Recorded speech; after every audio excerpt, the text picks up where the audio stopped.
Louvado seja nosso Senhor Jesus Cristo. Nós vamos dar continuidade ao nosso comentário ao livro do Gênesis, ciclo de Abraão, nosso quinto encontro. Vamos trabalhar versículos 14 e 18 deste capítulo que estamos vendo, do capítulo 13. Versículo 14. Javé disse a Abraão, depois que Ló se separou dele: erga os olhos, e aí, do lugar onde você está, olhe para o norte e para o sul, para o oriente, isto é, leste, para o ocidente, isto é, oeste. Em contraste com Lot, que levantou os olhos e escolheu para si mesmo o melhor vale da região, agora Abraão espera que Javé lhe diga para levantar os olhos e ver a terra que ele receberá. Ele vai tomar posse da terra primeiro com os olhos, depois Abraão percorre o país. Lote contemplava a região e Abraão olha ao redor. Enquanto Lote escolhe, Abraão recebe o que Deus lhe reserva. Com a renúncia de Abraão de escolher o melhor, deixando Lote fazer a sua escolha da melhor região, agora Javé abre a Abraão o dom da terra. Versículo 15. Eu darei toda a terra que você está vendo, a você e a sua descendência para sempre. Javé pede a Abraão para contemplar a terra que ele dará, futuro. Essa terra vai ser dada a Abraão e a sua descendência, a sua semente.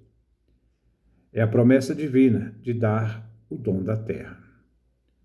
A terra que foi contemplada com os olhos será depois conquistada com a posse de Abraão. Isto é, o que os olhos de Abraão abrangem, seus passos seriam explorados de forma minuciosa. Versículo 16. Tornarei a sua descendência como a poeira da terra. Quem puder contar os grãos da poeira da terra, poderá contar seus descendentes. A promessa divina, que não só dá a terra, mas abençoa a descendência numerosa de Abraão, lhe faz Deus, então, confiar em promessa não só a terra, mas a descendência numerosa. Assim, depois da separação de Lote, Deus repete a promessa feita a Abraão anteriormente no Gênesis capítulo 12, versículo 7, a fim de enfatizar que a terra seria dada exclusivamente à sua descendência e não a Lote. A vocação de Abraão é um chamado imperativo de Deus que realça a soberania divina e a impossibilidade de recusar esse convite divino. Versículo 17. Levante-se, percorre esta terra no seu comprimento e na sua largura, pois eu darei a você. Depois de Abraão ver a terra que será dada a ele e a descendência de Abraão, agora Abraão é chamado a percorrer a terra dada como presente. Abraão deve percorrer, ele foi convidado, percorrer a terra que Deus dará aos seus descendentes.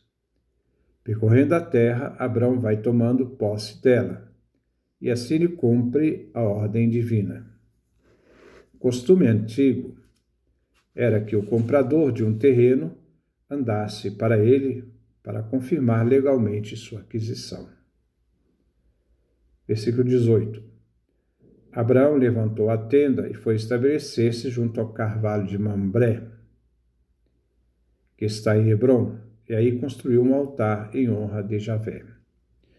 Carvalho de Mambré era o dono da terra, e ali existia uma espécie de um oásis, um carvalho.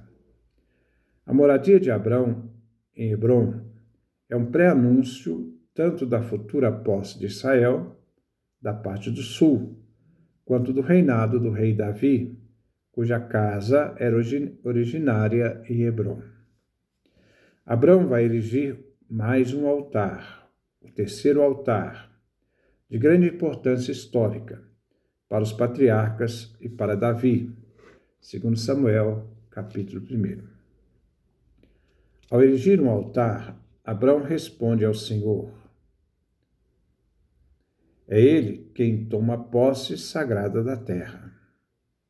Então, Abraão, que vai tomar posse respondendo ao Senhor, vai tomar posse da terra sagrada.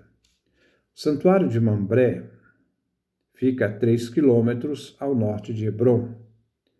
Importante para os descendentes de Abrão, também fica a 30 quilômetros ao sul de Belém.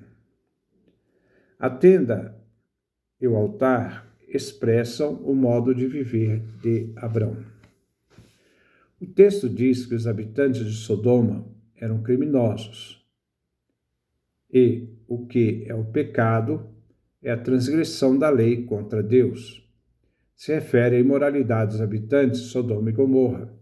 Foi essa parte da terra que Ló escolheu.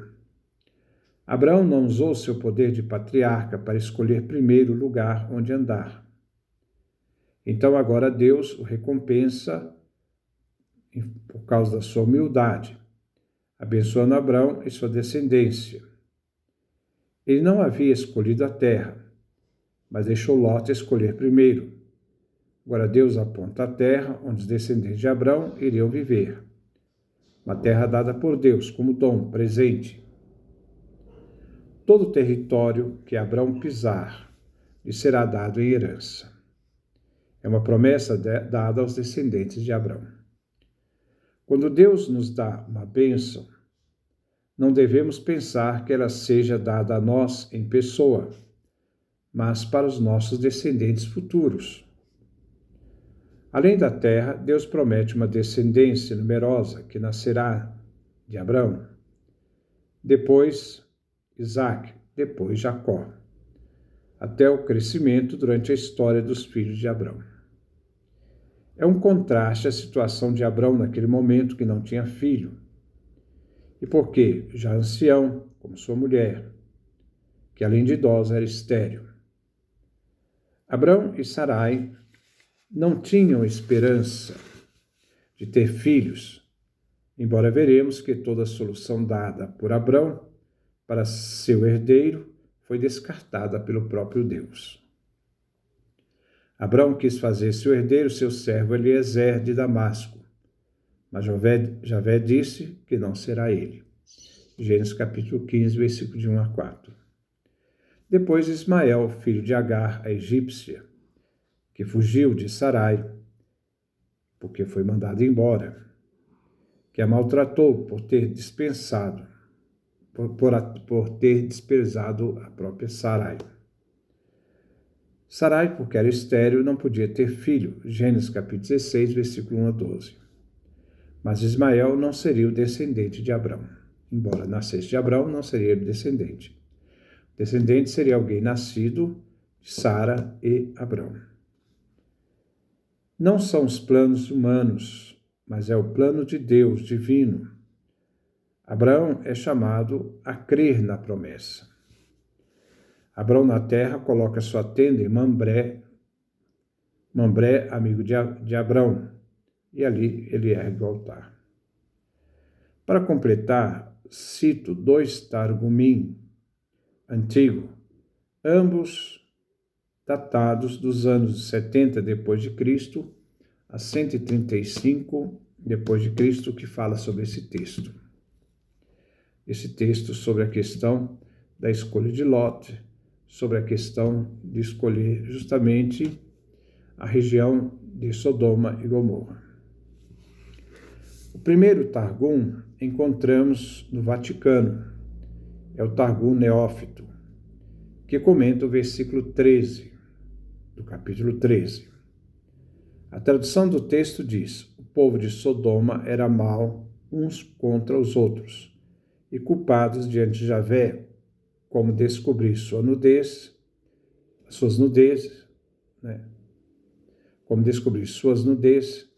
derramar o sangue e adorar ídolos.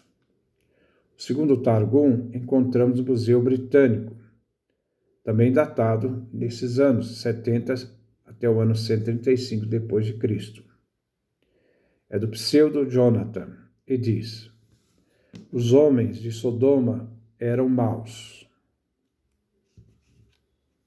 O terceiro livro de Macabeus afirma: eram arrogantes. Terceiro Macabeus, capítulo 2, versículo 5. Eram maus uns contra os outros, no uso de suas riquezas e culpáveis em seus corpos, descobrindo suas nudez e derramando sangue inocente. Cultivavam os deuses, o culto idolátrico, e voltavam completamente contra o nome de Javé. No judaísmo, idolatria, incesto ou adultério e homicídio são os 3 pecados considerados como faltas capitais mortais e que não têm perdão. Depois nós vamos começar olhando o capítulo 14 do livro do Gênesis. Então, que Deus nos dê a sua graça, a sua bênção, a sua face resplandeça sobre nós.